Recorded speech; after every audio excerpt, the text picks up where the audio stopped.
Oh, there I he don't is. know. He's right here. Hey, Jerry, how are you? How are you, JC? Hey, how's it going, How are man? you? Now, He looks I familiar. can't see.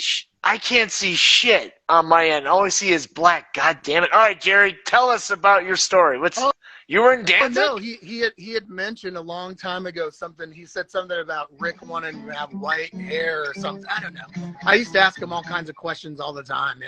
I played on the Lost tracks as well. Oh, so I okay. think I ended up playing on the songs that were on. He had me replay on stuff that's from 1 and 2, I think. Mm-hmm. I don't remember. There were like extra songs Yeah. on Lost tracks or something. I don't remember. Yeah. But very cool, man. I just happened to see this and was like, oh shit, how cool, because it's very rare that Yeah. No, and I think like you said, in those early days, Glenn and Rick Rubin bonded over professional wrestling. Yeah. They'd always, somebody would be bringing in, Glenn would pick up the magazines, and he and Glenn would be going back and forth. They actually went to some matches together at the Garden, I think. Well, And I used to ask him all kinds of questions in the years that I was in the band, because I first saw you guys on Lucifuge. okay. When I was like a teenager. I went and saw, I think it was with White Zombie, if I believe, right? Because I was from Sacramento originally, and I went to the shows. And then, over the years, I became friends with them and ended up in the band and all that stuff. That's cool, yeah. Yeah, that's really cool.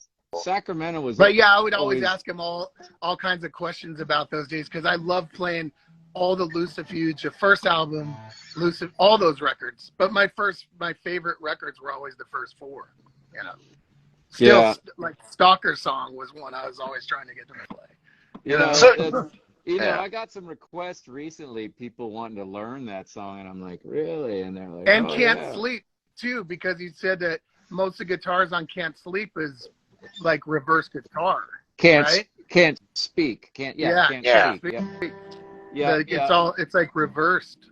Yeah, it's backwards. So when we did it live, like on the Jon Stewart show, I actually got a special reverb unit and programmed it with some backwards reverse sounds. So it would do a reverse loop slapback. So I just played the original song, which was Let It Be Captured, backwards with a reverse slapback echo that created a certain stereo sizzle that was close enough, for the live. Because basically that song is just one riff. It's one progression over and over, it never changes. It just, you have a clean version, a crunch version, and a highly distorted, and that's it. You just go up and down. So, John, I want to ask Jerry something. Jerry, can you hear me? Somebody's crinkling in the background. It's probably Jerry. Jerry, can you hear me? Yeah, I can hear you. So what are you doing now, man, after Danzig? What did you do after Danzig? And then my second question is, would you ever jam with John Christ? Well, of course. I mean, that would be fucking rad. I'm in Maryland quite often. One of my old bands is from Maryland. Since after Danzig, I started a band called Hell Yeah with the drummer from Pantera. You're in Hell Yeah? Oh, Hell man, yeah. John, that's a heavy-duty band, dude. That's with Vinnie Paul, the Mudvayne guys. Yeah. And then most recently, I've been playing with Rat, Stephen Piercy. Oh, yeah? So I go out and do all his stuff. I've been doing, like, all the Rat stuff for the past couple of years. So, I mean, I dabble in all different stuff, if I get hired on to do something or whatever it is, I'm still making records and touring and shit. Nice. John, you need to give this guy your information after this chat, man. Hey, Jerry, really can you send me a DM after this so we can stay connected? Absolutely. And John, awesome. Very cool. Thank Much you, man. respect. It's good to be back, and it's nice to reconnect with people, and, let's jam, man. Let's tear it up. Yeah. I mean, hopefully, I always wish that someday I would see the original band again. You know what I mean? Or some version of all the bands. That would be maybe you'll be playing with it. I think, if only just for one night, you know?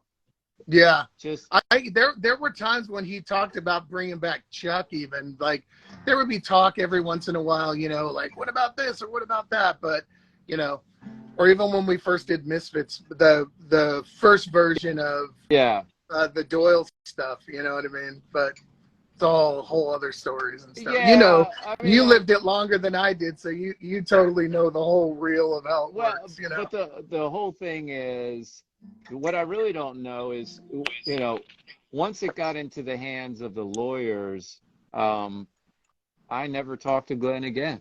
So yeah, I have no idea what he was thinking or feeling. And, you know, at one point he said, JC, you know, I didn't expect this from you. And I was just like, well, I'm sucked into it. You know, I got to look out for me now. And I know he was hurt by that, but I just had to protect myself. I wasn't trying to get anybody, you know, but I can see how he would feel that way. But, and I ran into him in a club one time with that drummer, Stefan Svensson, and we shook hands and, you know, and it was good to see him. But that was it. I never heard anything negative or anything like that. No. In all the years I was with him, you know, whenever it came to anybody, he was always, you know, he would tell stories, or we would go on and on about certain things. Yeah. But you know, he's always moving, and you know, he's got his vision and of where he's headed and stuff. I mean, for me personally, I was in a band for, I don't know, 6-7 years, and I enjoyed it. It was fun, and then when it was time for me to go, I left. You know. That's it. But it's still cool to be a part of the whole legacy of even what you guys did, and you know, I cherish it. It was good times for sure, and I got to play all the songs of, you know, that you were a part of. You know, Going Down to Die was always one of my favorites to do. Love that song. Yeah, that song is so powerful live. I know. Just playing it is just, it's such power. But anyway. Great, you know, when we did that in Europe, you know, and in the States the first couple of times, I remember seeing interviews and reading interviews with Pete Townsend of The Who. And he said, you know, once we got to a certain level where I could buy any guitar I wanted, any amp I wanted, and he said, and I went out and I put up all these stacks, and I turned it up as loud as I wanted, and nobody said anything. And it was such a rush. And he said, just hitting those big open chords.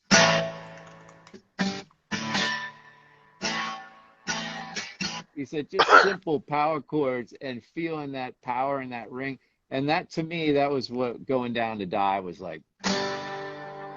Totally. Hey, Jerry, I have a question for you. Right here. All right, listen, man. On the Friendly Men, we interview musicians and actors. Could we ever get you to talk to you and do an interview with you for our YouTube channel?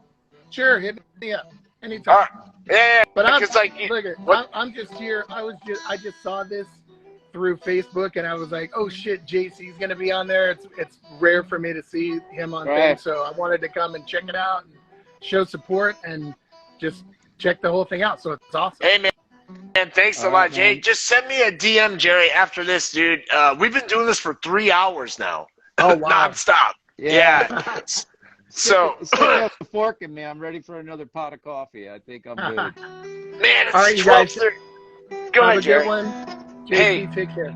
Yeah, Jerry, let's keep in touch, Jerry. All right? And sure. JC and you will be connected, all right? I promise that. All right, man. Thanks. Take care. All right, take care, man. All right.